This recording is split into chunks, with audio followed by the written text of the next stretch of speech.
Next library மேனேஜ்மெண்ட்டில் first space add பண்ணுறதுக்கு new space அதை கிளிக் பண்ணிட்டு ஸ்பேஸோட நேம் அந்த டிஸ்கிரிப்ஷன் கொடுத்துட்டு சேவ் பண்ணிட்டீங்கன்னா சேவ் ஆகிடும்.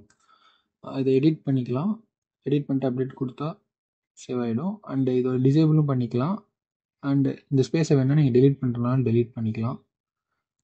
நெக்ஸ்ட்டு பிராண்ட் ஆட் பண்ணுறதுக்கு நியூ பிராண்ட் கிளிக் பண்ணி பிராண்ட் நேம் பிராண்ட் டிஸ்கிரிப்ஷன் கொடுத்துட்டு சேவ் கொடுத்தீங்கன்னா க்ரியேட் ஆகிடும். நெக்ஸ்ட் டைப் கிரியேட் பண்ணுறதுக்கு டைப் நேம் டைப் டிஸ்கிரிப்ஷன் கொடுத்துட்டு சேவ் கொடுத்தா இதுவுமே க்ரியேட் ஆகிடும்.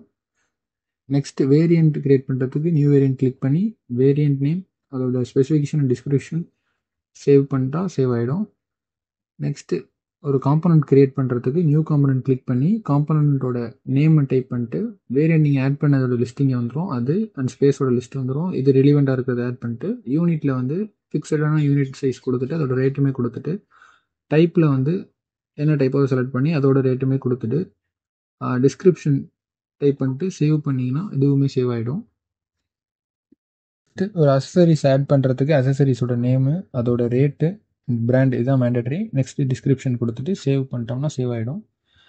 நெக்ஸ்ட்டு அப்ளையன்சஸில் போய்ட்டு நியூ அப்ளையன்ஸ் கிளிக் பண்ணிட்டு அப்ளையன்ஸோட நேம் ரேட் அண்ட் பிராண்ட் இது மேண்டட்ரி அண்ட் டிஸ்கிரிப்ஷன் கொடுத்துட்டு சேவ் பண்ணிட்டோம்னா சேவ் ஆகிடும்.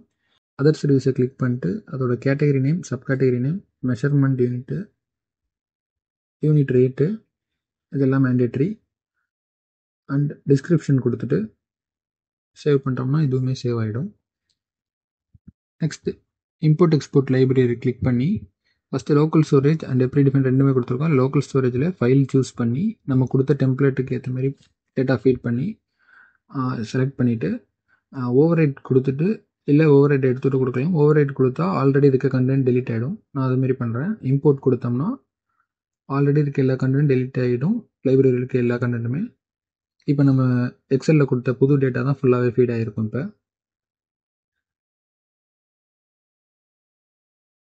அண்ட்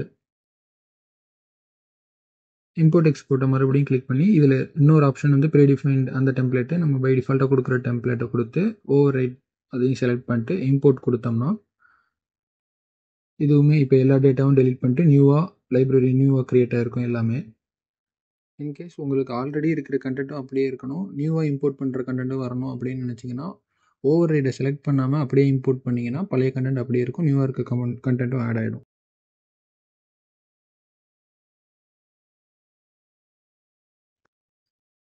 ஆல்சோ இந்த லெஃப்ட்டில் இருக்க ஐக்கானை ட்ராக் அண்ட் ட்ராப் பண்ணி நீங்கள் இந்த ஆர்டரை சேஞ்ச் பண்ணிக்கலாம். ஃபைனலாக லைப்ரரி இருக்க கண்டென்ட்டை மொத்தமாகவே எக்ஸ்போர்ட் பண்ணிக்கலாம். எக்ஸ்போர்ட் லைப்ரரி கிளிக் பண்ணி